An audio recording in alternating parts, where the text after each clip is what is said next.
Hello, my friends, and welcome back. Thank you very much for being with me again today.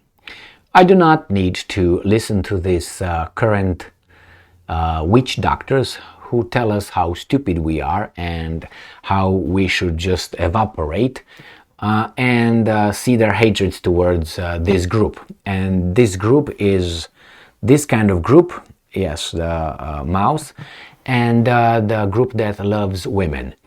And the thing is, from time to time, I stumble over an article or over a video that sounds interesting, and I just intellectually taste the level of hatred coming from these guys. It's hatred and stupidity. And I have this article here, which actually is a video with a guy called Lawrence. I saw him a few times, listened to him once or twice, and I was like, wow, this guy is really hating me as an individual.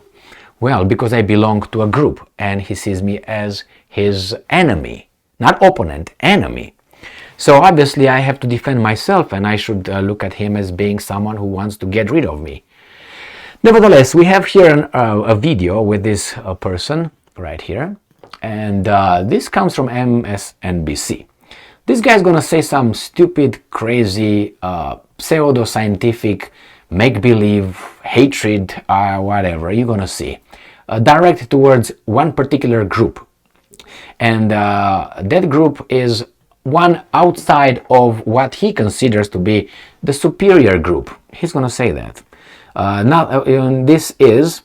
He laments here that 3 women bear the burden of being in the minority of the Supreme Court. Now he already stereotypes by thinking that women somehow, think all alike, and they're in a minority. Therefore, if you bring more women, they're going to think all alike, which is stereotyping. And if you look like that, if you think like that, then you insult the transgender community and others, if you remember, because we can transition from one side. There's no difference between men and women, I found out in about, past 4 or 5 years. So therefore, this guy makes a very big mistake saying that. But he's not sanctioned because he's covering his ass. So here he says, Lawrence O'Donnell describes the burden facing Supreme Court Justices Ketanji Brown Jackson, Elena Kagan, and Sonia Sotomayor as they serve on a court controlled by the, and I'm quoting, shoddy inferior scholarship of the Republican-appointed majority. So, and then O'Donnell shares a portion of Justice Jackson's dissent to the court's affirmative action ruling read by Emmy Award-winning actress Alfre Woodard for an exclusive MSNBC podcast. You like how I pronounce her name, right? Anyway, so let's start with the first one. First things first, Elena Kagan and Sonia Sotomayor represent a overrepresented group in the Supreme Court already. Look at their biographies, okay? There are two of them overrepresented.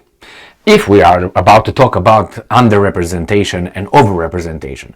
And since we talk about this kind of things, let me start with his rant here, that little video.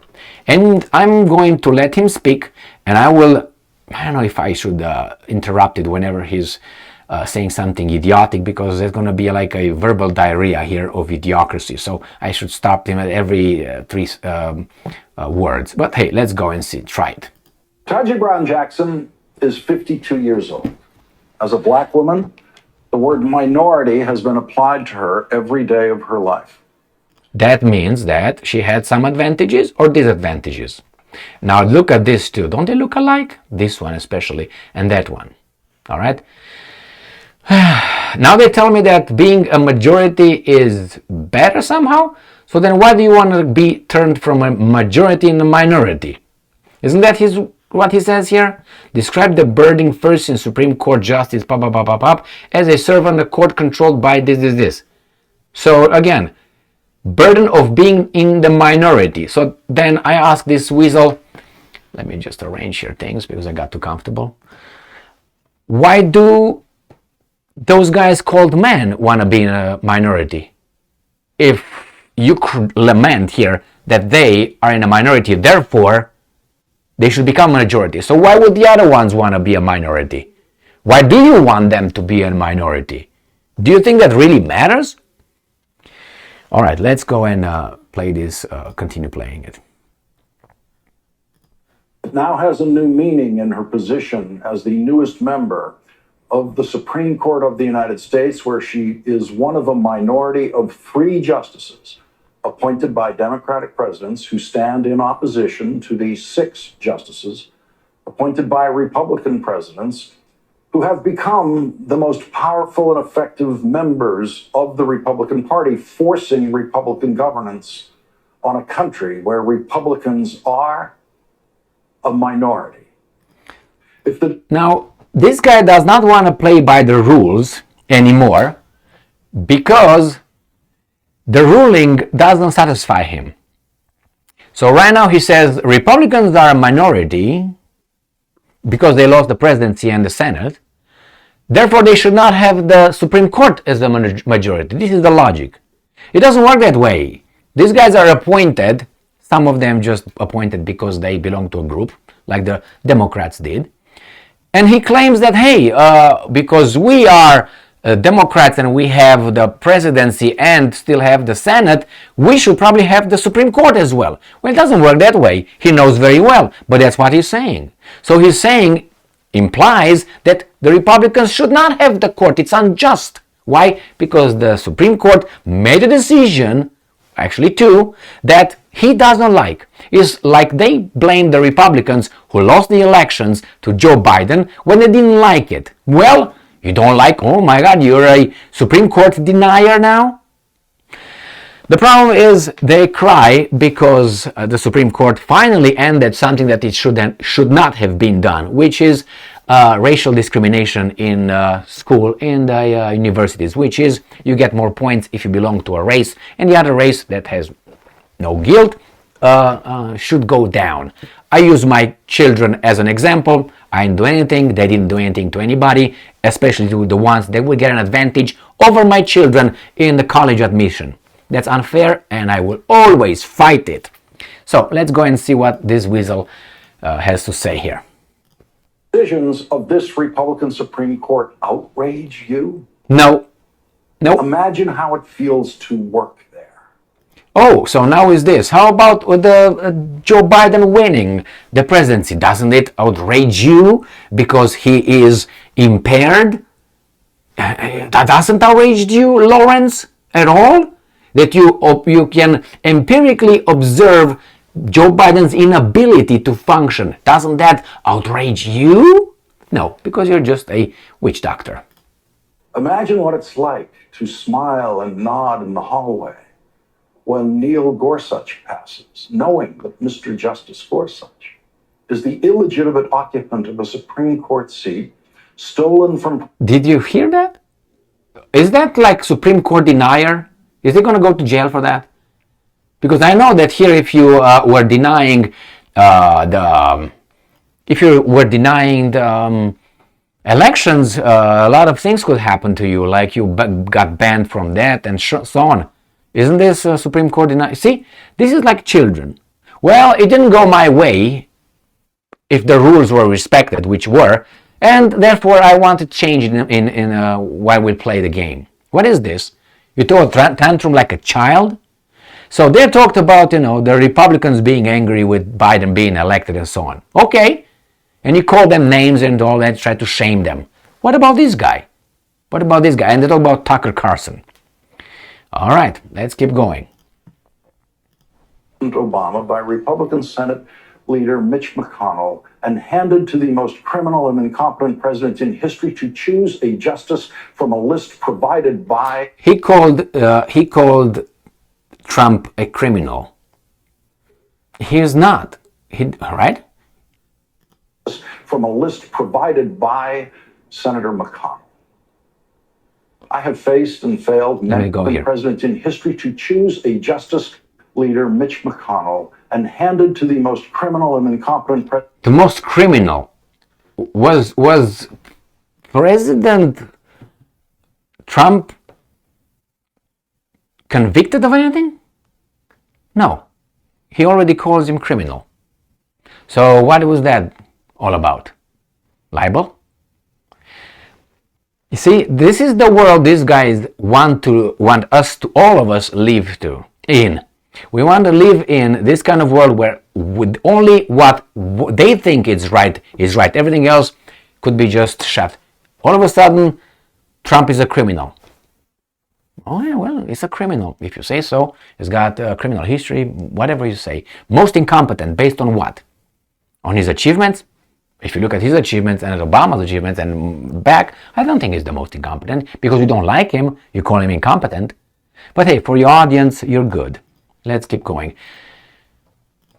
In history to choose a justice from a list provided by Senator McConnell. I have faced and failed many politeness challenges in my life, but nothing compared to the politeness burden carried every day by the three women in the minority on the Supreme Court, who by all accounts remain congenial with the men whose shoddy and inferior scholarship now controls the outcome at the highest court in the land. I can't prove what I'm about to say, but in my No, you can't. lifetime... Listen to this one. He's going to tell us something that is going to outrage a lot of people, should. But nevertheless, because he's going to ignore a lot of minorities. Listen to this. He's just an idiot. Total experience, beginning, of course, with my mother. Women are stronger than men. You got it? You got it? Based on what?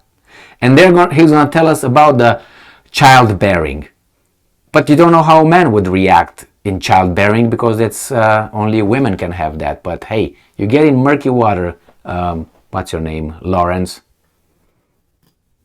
In every way that matters, including... Did you hear? They're stronger than men in every way it matters. How did you measure that?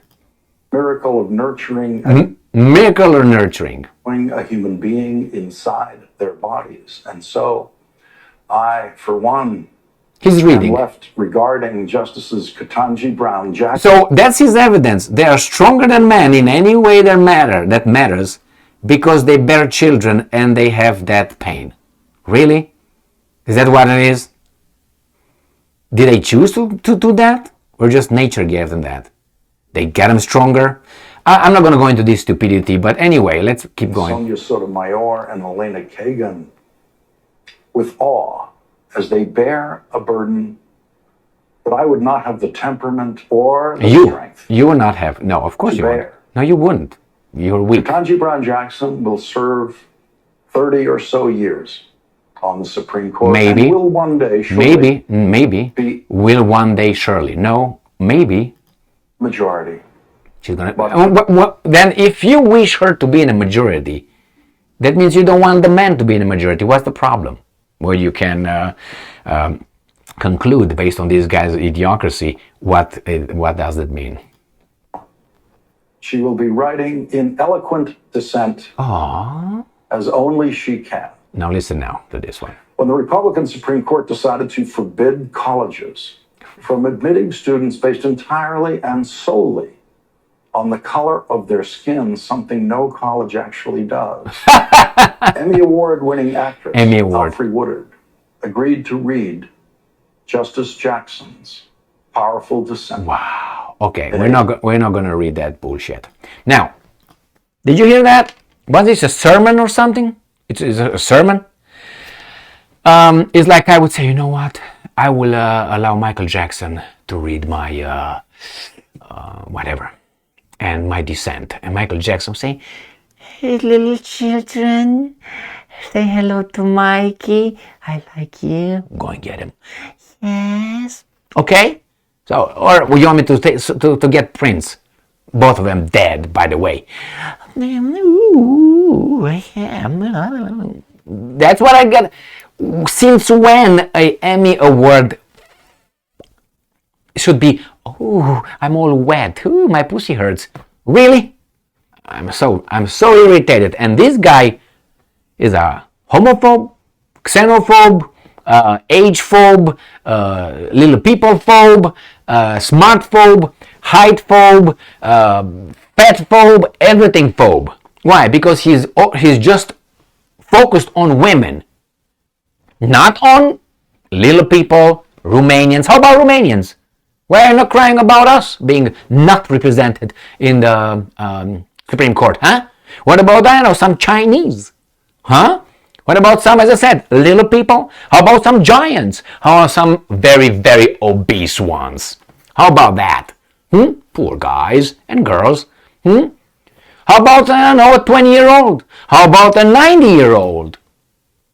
How about a 52-year-old? How about a 36-year-old? How about one with blue eyes? How about one with green eyes? You see, you discriminate continuously. We have so many minorities that are not represented, and there are some others that are overrepresented.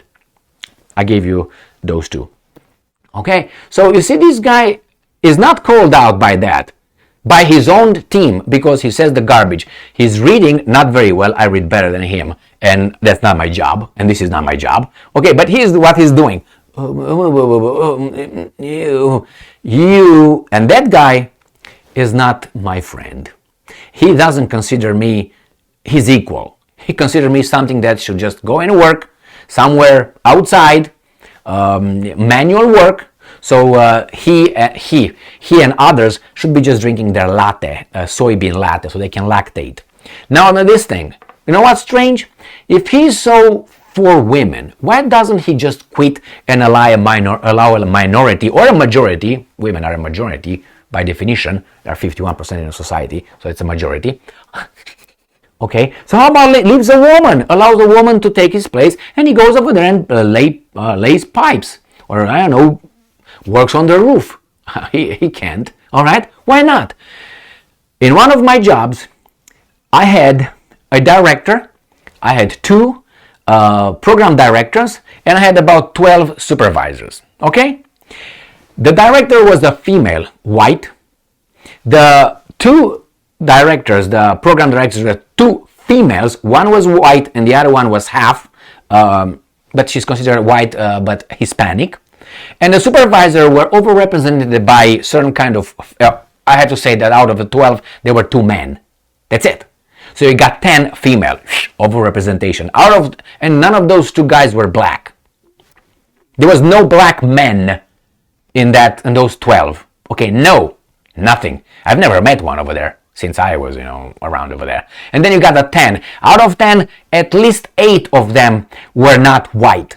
So, and then you have the director, and those 2, they were pushing a diversity, inclusion, and bullshit equity thing to us. And they were talking about blaming this, and the guys the people who love women. That was bad. But they would not say, you know what? I'm actually one of those people who I'm benefiting out of this, they call it now in a certain kind of way, right? No, they would not quit. They were just talking down to everybody else and teaching us, but they were the people in charge. And they were telling us how the minorities are underrepresented, and we're like, what are you talking about? I don't see any immigrant being over there between those 12 supervisors or the 2 program directors or the director or the governor of the state. I don't see any Romanian on all list. I don't see any little person on the whole list. I don't see any transgender on the whole list. And you're telling me about these guys that are overrepresented, and you tell us, and you are over there a beneficiary of the... That's how it works, my friend. Direct experience. The same with this guy. Why don't you quit? Why don't you lead by example? No, they lecture everybody because they think we're allies. Allies, for all the allies, so-called allies, I have to do some classes on allies. And when I said allies, I said I refuse to do this class for the government. Okay? Are you an ally? That was a question. Are you an ally? I was what? Click out. You. I'm an ally. You know what happens with the allies? Just to let you know. Look at Haiti. Look at what Haiti or Haitians did to the French. The allies were the last ones who were decimated. So I hope these guys are not thinking about anything stupid, but when they talk about are you an ally, I'm thinking about that once. I'm like, whew, you're going to be the last one then. But you will be. By them. Just look at Haiti. I don't know how they. I don't want to call it genocide. It's called something else, obviously. Thank you very much for being with me again today. Stay strong, stay smart, look for the truth, and be just.